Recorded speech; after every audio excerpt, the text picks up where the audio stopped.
Bonjour les enfants, j'espère bien que la journée d'hier s'est bien passée. Comme d'habitude, on va commencer notre vidéo par le rituel du matin avec la petite comptine. On y va. Le lundi est tout gris, jaune clair est le mardi. Mercredi rose, on se repose. Jeudi bleu vient à son tour. Vendredi vert le suit toujours. Samedi rouge, dimanche blanc, c'est la joie des enfants. Alors, hier nous étions rose, donc nous étions mercredi. Aujourd'hui, si je vous dis qu'on est bleu, ça veut dire qu'on est, c'est ça, on est jeudi. Et le jeudi, il est bel et bien là, le jeudi. Jeudi bleu. Donc aujourd'hui, nous sommes le jeudi 8 avril, on passe au tableau pour pouvoir écrire le mot, la date.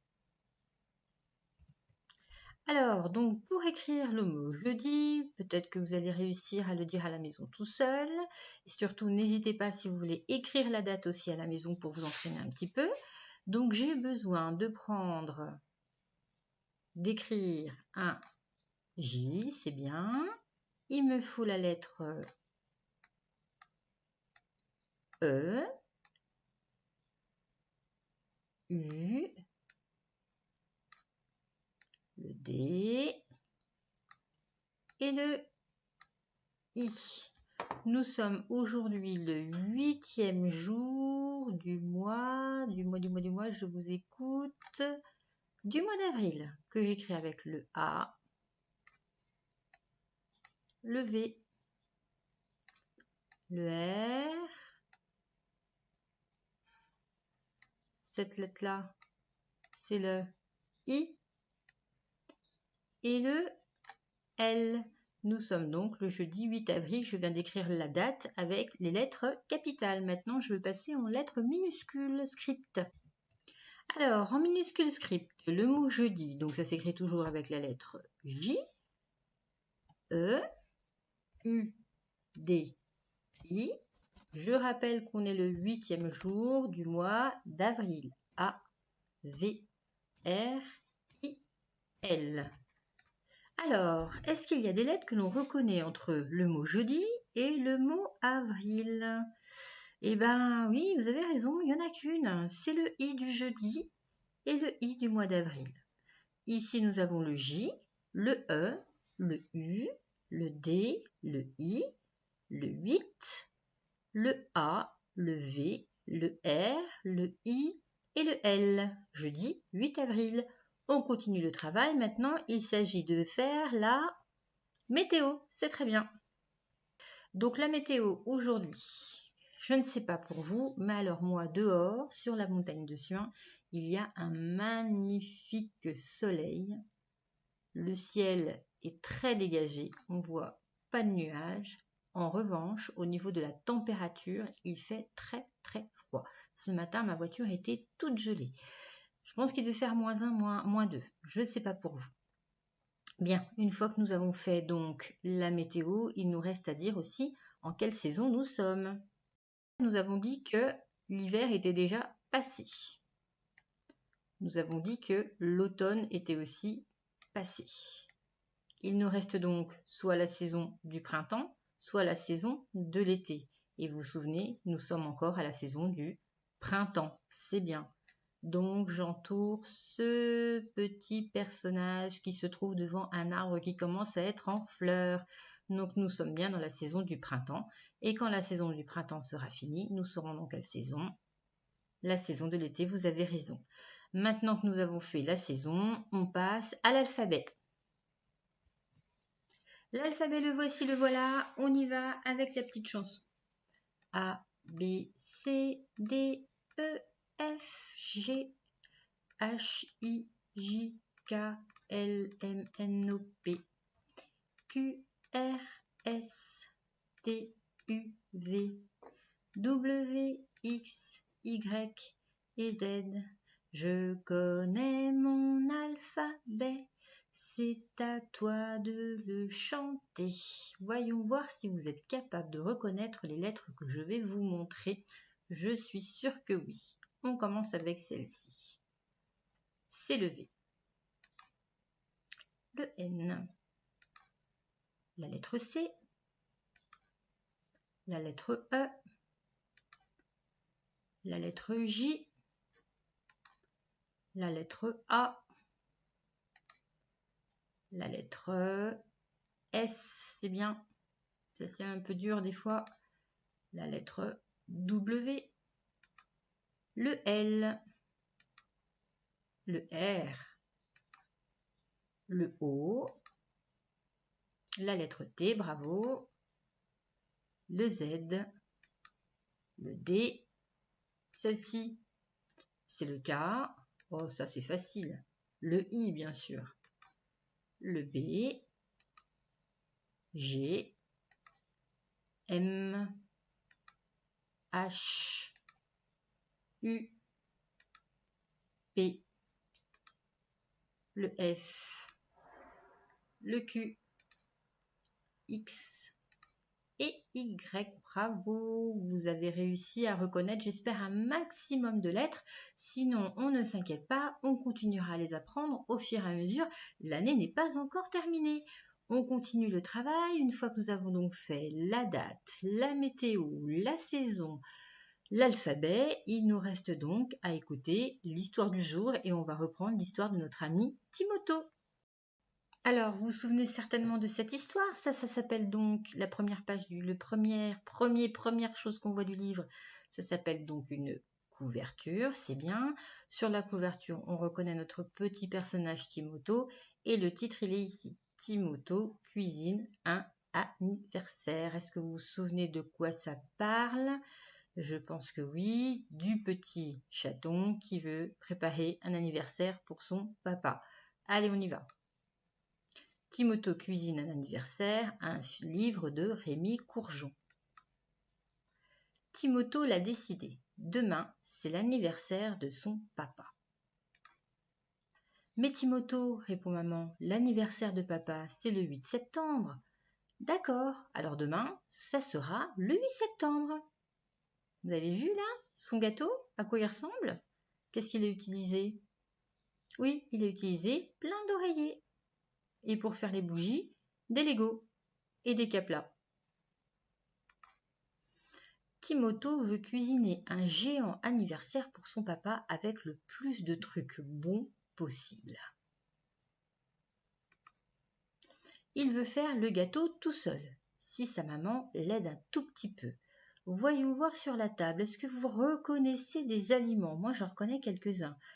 Par exemple, celui-ci, j'ai bien reconnu le chocolat.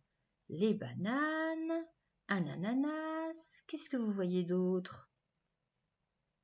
Il y a des œufs, de la farine, des bonbons, de la confiture, une pomme. Il y a vraiment beaucoup d'ingrédients. Je me demande si quand vous faites un gâteau, vous faites autant d'ingrédients, vous. Après beaucoup de travail, c'est enfin prêt à cuire. Non, Timothée, dit maman, on ne rajoute pas de cornichons. Vous imaginez un gâteau avec des cornichons? Quelle horreur! Pour le gâteau de son papa, Timothée a trouvé une bonne cachette secrète. Vous avez vu, hein? Hier, on avait déjà vu c'est quoi son cadeau. C'est un espèce de petit soldat qui a une épée.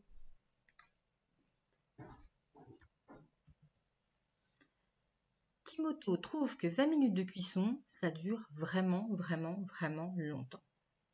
C'est vrai que quand on est gourmand, 20 minutes, c'est long. En rentrant, son papa est tout surpris que ce soit déjà son anniversaire. Joyeux anniversaire! Papa souffle les bougies. Mais qu'est-ce que c'est? C'est ton cadeau, dit Timothée.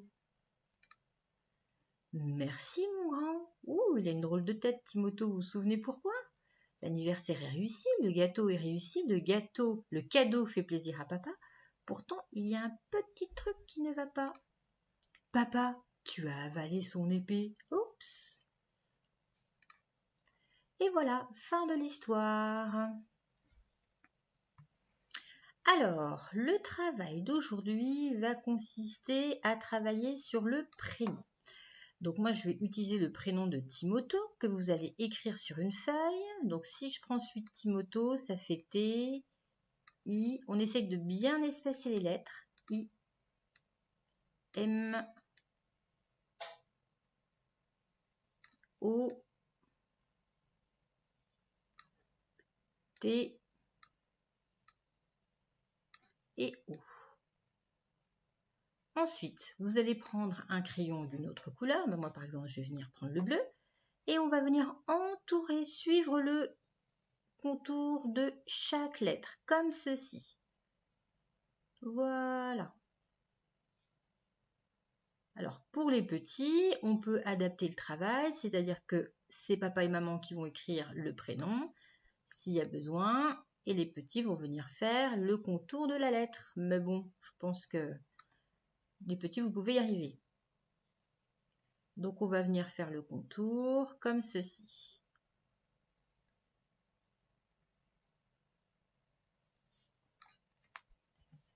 Une fois que j'ai terminé avec une couleur, et ben j'en prends une autre. Par exemple, là, je vais prendre le jaune et je vais recommencer en essayant d'être le plus près possible de mes contours. Voilà. Et je vais faire ça pour toutes les lettres. Si jamais ça se touche, ce n'est absolument pas grave. Vous continuez quand même à faire le contour. Là, vous êtes en train de travailler votre dextérité et votre motricité fine. Alors, vous avez vu, là, j'ai fini avec les lettres, la couleur jaune. Donc, je continue mon travail avec la couleur rouge que j'avais déjà utilisée tout à l'heure. Mais vous, bien sûr, vous pouvez utiliser toutes les couleurs que vous voulez jusqu'à ce que ça se touche de partout. Voilà, comme ça. Hop. Alors, pensez bien quand vous allez faire ce travail à bien espacer vos lettres pour que vous puissiez avoir de la place pour faire les contours avec plusieurs couleurs. Je vous demande minimum de faire avec 3 couleurs, s'il vous plaît. Je pense que ça peut passer. Si vous faites vraiment des traits qui sont bien collés les uns aux autres, vous pourrez le faire même avec un peu plus de couleurs. Je pense que le défi aujourd'hui, c'est d'arriver à faire le plus de couleurs maximum sans que ça se touche trop. Voyez, moi là, comme c'est un ordinateur, c'est moins facile de ne pas d'éviter que les lettres se touchent, mais on y va quand même. On continue. Hop. Et voilà, ça vous donnera votre prénom de toutes les couleurs. Ça, ce sera donc le premier travail, comme hier, par rapport au gâteau d'anniversaire. Si vos papas et vos mamans ont le temps, vous pouvez leur demander de m'envoyer la photo. Ils ont mon adresse mail pour que je puisse voir votre travail. Maintenant que nous avons fini ce petit travail de graphisme, on passe aux exercices de maths, de phonologie et de prélecture. Dans ce petit exercice de logique, vous devez poser les bonnes étiquettes au bon endroit comme sur le modèle. Le modèle, c'est pingouin, banane, champignon et crayon. Donc ça veut dire que la première image que je vais devoir mettre ici sera celle du pingouin. Hop. Ensuite, qu'est-ce que je vais mettre là? Si on regarde bien le modèle. Oui, la banane. Ici, eh ben, on a tous compris qu'il fallait mettre le champignon. Et donc ici, on va mettre le crayon. Alors, félicitations! Merci mesdames. On continue. Cette fois-ci, nous avons banane, crayon, champignon, stylo qui écrivent et les collections de 3 crayons. La première image, ce sera donc ici à mettre la banane. À côté de la banane, est-ce que je mets ces crayons-là ou est-ce que je mets ce crayon-là? Oh, vous êtes trop fort, bien sûr qu'on met celui-ci. Ensuite, je dois mettre ici, ce sera le champignon, c'est exact. À côté du champignon, je vais mettre ça ou ça? Oui, c'est celui-ci. Les crayons qui écrivent. Et le dernier, évidemment, ce sera celui-ci. Parfait. Attention, ça se complique. On a de plus en plus d'étiquettes. Regardez bien ce que nous avons là. Allez, vous êtes prêts? On remet dans l'ordre. Première image, le champignon. Deuxième image, ce sera le point. Vous avez trouvé ce qu'on met ici? C'est celui-là ou celui-là? C'est ça. À côté des 3 crayons, à côté, on va mettre l'orange. À côté de l'orange, bien sûr que c'est la banane. Et à côté de la banane, vous l'avez compris, ce sont les crayons. Bien. Merci. Ouh là là, c'est de plus en plus dur. Le point, les crayons qui écrivent, les crayons debout, l'orange, le champignon, le crayon tout seul et la banane. Allez, on y va. Ici, je mets, oui, cette carte-là. À côté du point, je dois mettre un E ou E. C'est ça. À côté de ces crayons-là, est-ce que je les remets ou est-ce que je mets celui-là? Je mets celui-là, exactement. Regardez bien à côté des crayons qui sont debout, je dois mettre quelque chose qui est rond, c'est-à-dire que je dois mettre l'orange. Bravo. À côté de l'orange, je dois mettre quelque chose qui est rouge et blanc. Vous avez trouvé tout seul le champignon. Ici, ça doit être le crayon, c'est très bien. Et pour finir, bien, il ne nous reste plus que la banane, donc je mets la banane. Fantastique. Oui, je trouve aussi. Alors, on continue, ça se complexifie un tout petit peu là. Hein. Alors, premier dessin, on regarde bien les 3 crayons qui écrivent l'orange, la constellation à 2 points, constellation à 4 points, constellation à 5 points, on vérifie, 1, 2, 3, 4, 5, constellation à 3 points, 1, 2, 3, les 3 crayons et la constellation à 1 point. Bon, j'espère que je vais y arriver. Surtout, vous pensez bien à m'aider. La première image, je pense que je vais y arriver. Ça va être celle-ci, je crois bien. Hop. Deuxième image, je pense avoir trouvé. C'est ça. Alors ensuite, c'est la constellation à 2 points. Où est-ce qu'il est le 2? Le 2, le 2, le 2, le 2. Est-ce que c'est lui? C'est lui? Ah ben voilà, je le mets là. Après, il me faut la constellation à 4 points.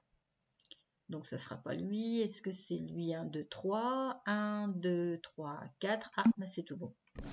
La constellation a 1, 2, 3, 4, 5 points. Elle est où? Oui, elle est là. Qui suit le 5? C'est la constellation à 3 points. Donc, je mets celui-là. Après, on a reconnu les crayons. Et on a reconnu le petit point tout seul qui se met ici. Parfait.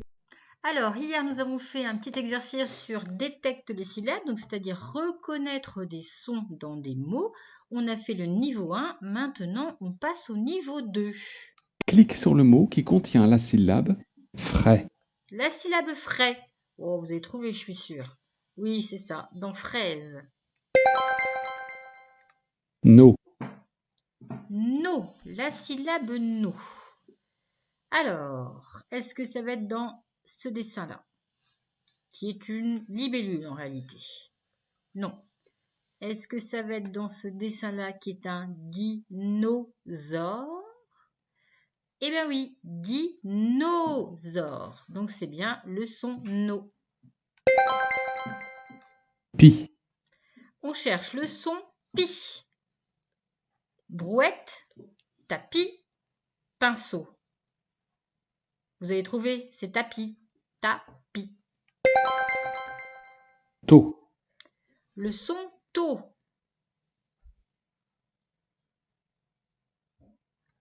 Et oui, c'est dans bateau. Craie. Alors ça, c'est un petit peu dur. Hein. Le son cré ou craie, ça dépend comment on prononce. Je vous le donne tout de suite, c'est dans crayon. Mi. Mi. Le son mi. Est-ce que ça va être dans tournesol, dans cheminée ou arbre? Vous me dites cheminée? Eh oui, c'est là. Nouille. Donc c'est le son nouille qui nous intéresse. Judo, kangourou, grenouille.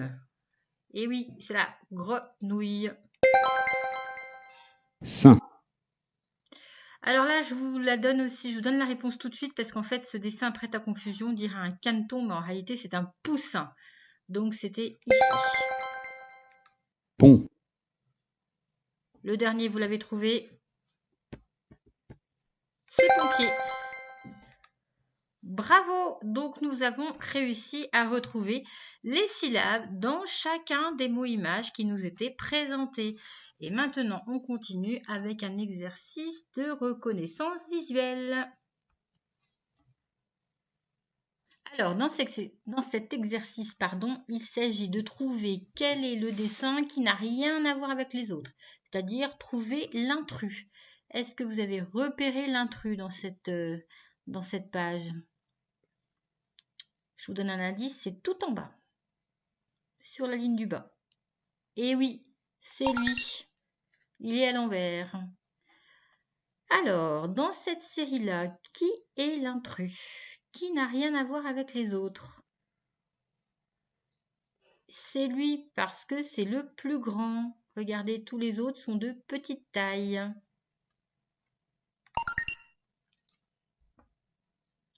Dans ce dessin, qui est l'intrus? Bah voilà, c'est l'éléphant, parce que un éléphant, c'est pas pareil que des ciseaux, évidemment. Dans ce dessin, est-ce que vous avez vu l'intrus?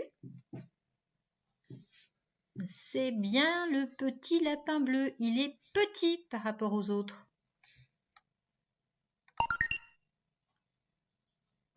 Ici, l'intrus est ce lapin-là. Parce que regardez bien, il n'est pas dans le même sens que les autres.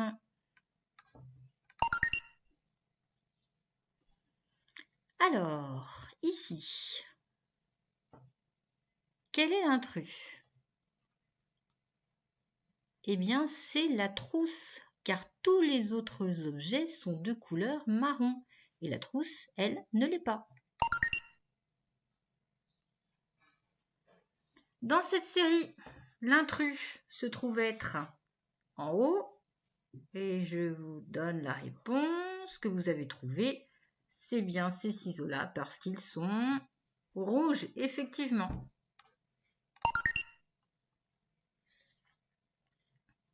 Ici, l'intrus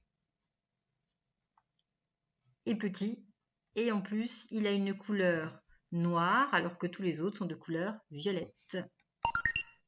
Il ne nous en reste plus que deux. Ah ah! L'intrus est ici parce que c'est la plus petite trousse. Et le dernier, oh bah il est facile celui-ci, hein. Bah oui, c'est le ballon, parce qu'il n'est pas noir. Et voilà, nous avons donc réussi, nous avons eu 10 sur 10, ça veut dire que nous avons eu tout juste à ce travail de reconnaissance et de trouve l'intrus. Bravo! Voilà les enfants, on a fini notre travail pour aujourd'hui. J'espère que vous avez passé un bon petit moment. Je vous dis à vendredi pour une nouvelle vidéo, sans doute la dernière, j'espère la dernière, et qu'on se retrouvera le 26 avril en pleine forme. Sur ce, à demain!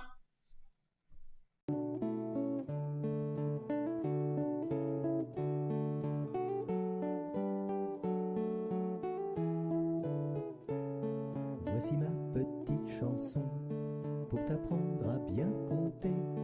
Elle est simple et sans façon, c'est à toi de répéter. 1, 2, 3, 4, 5, 6, 7, 8, 9, 10, 11, 12, 13, 14, 15, 16, 17, 18, 19 et 20. On recommence. 1, 2, 3, 4, 5, 6, 7, 8, 9, 10, 11, 12, 13, 14, 15, 16, 17, 18, 19 et 20. Voici ma petite chanson pour t'apprendre à bien compter. Elle est simple et sans façon, c'est à toi de répéter. 1, 2, 3, 4, 5, 6, 7, 8, 9, 10, 11, 12, 13, 14, 15, 16, 17, 18, 19 et 20. On recommence. 1, 2, 3, 4, 5, 6, 7, 8, 9, 10, 11, 12, 13, 14, 15, 16, 17, 18, 19 et 20. C'était ma petite chanson pour t'apprendre à bien compter. Elle est simple et sans façon, maintenant tu sais compter.